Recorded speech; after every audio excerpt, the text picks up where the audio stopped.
nameless, an untamed eventuality enshrines the rhythm of this rising tide,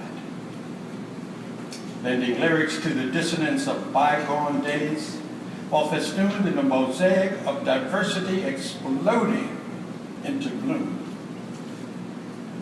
Yet there are moonstruck moments when the tyranny of the tide begs questions of the ever-shifting identity of the shore, asking,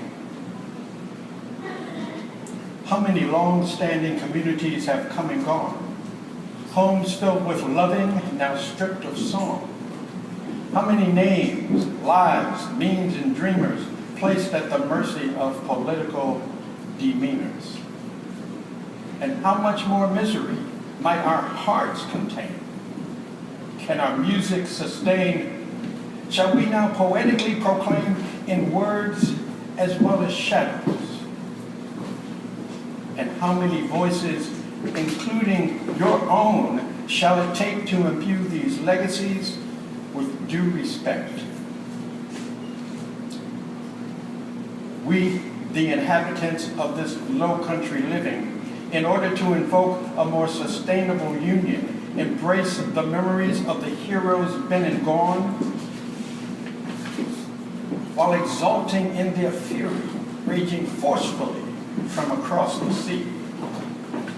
Hugo, aka Hosea, Matthew, better known as Miridani, Irma, renamed Iona, and Maria consulting with Yemenia, the proxies of a natural disorder.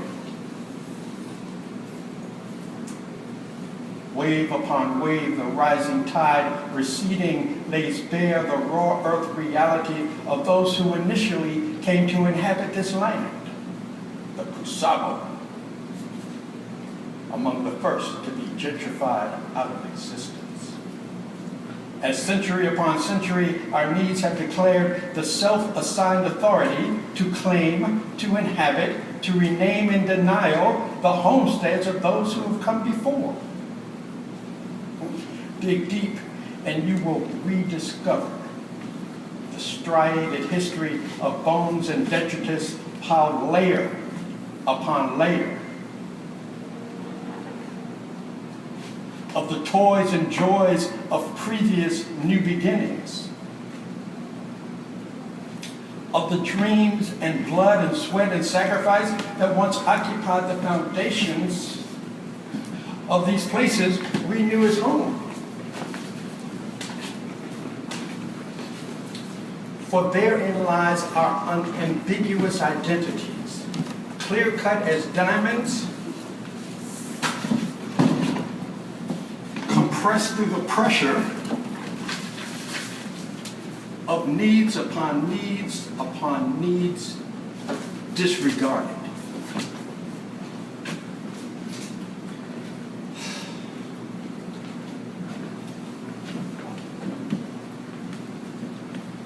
So Charleston, I give you blank page poetry, words and shadows, legacies disrupted.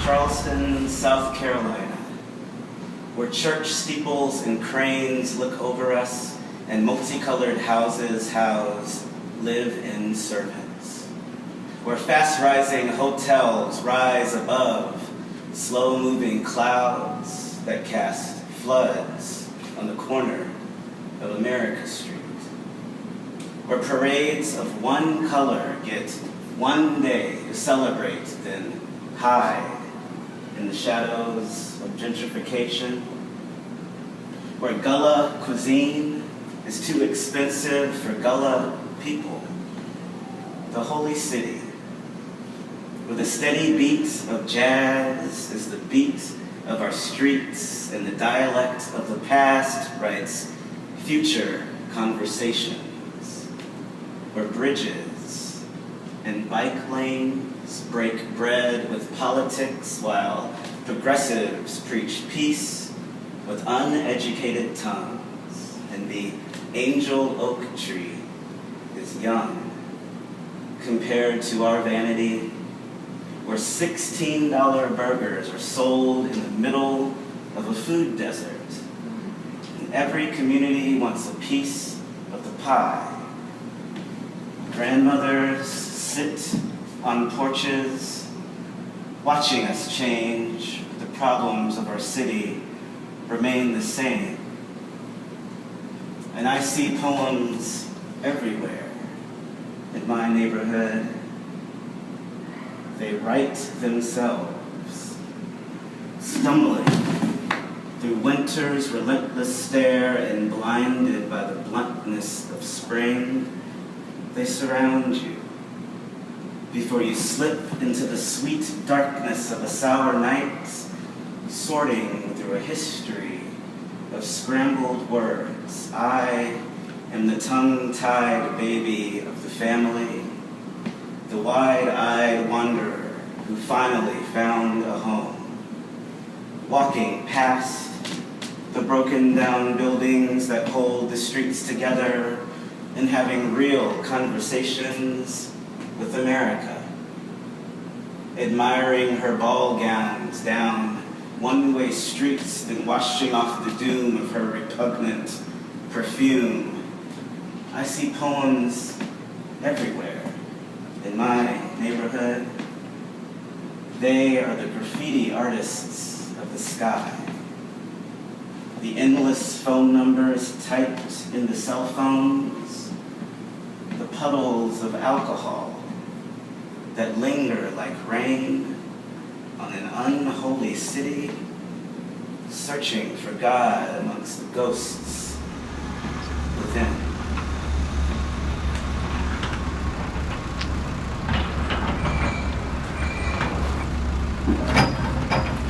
Within an individual lies the key to open the door to the peace of the nation. Many of our rooms hold a whirlwind of fear and confusion. Even as we enter each day with an imitation of false pleasantries, the door remains shut. A mask, worn to protect our hidden truths as our representative holds the distaste of daily life in the secret chambers of our hearts. If our soul was revealed and past damaged goods could be removed and reborn to a healthy sense of self, allowing light to seep through and shine as the angels intended us to.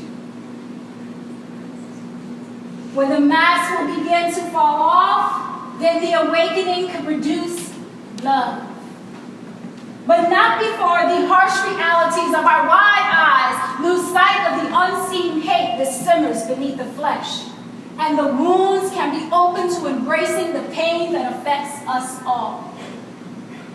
Unlocking the door to our rebirth is pivotal to our divine connection to God and our divine connection to one another.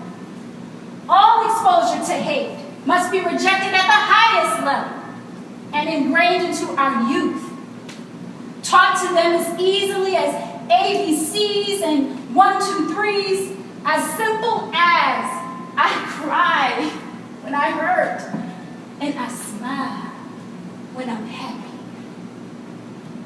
This transition will only begin when we start holding home, family, work, community, business, executives, presidential gatherings, in addition to conventions, workshops, forums, summits, all centered around rebuilding an authentic life of respect, appreciation, and equality for all individuals on planet Earth.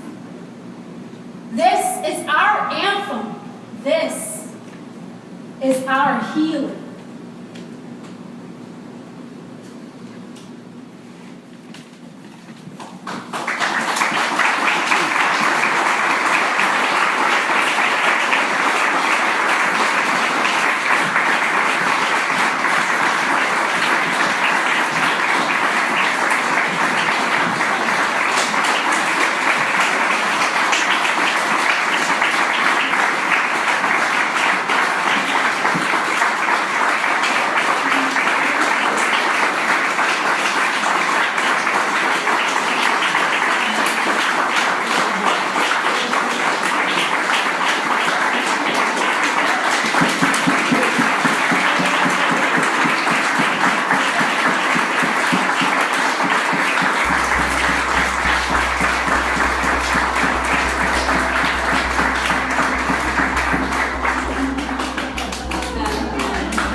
coming. Thank you. I hope you enjoy it. Wonderful.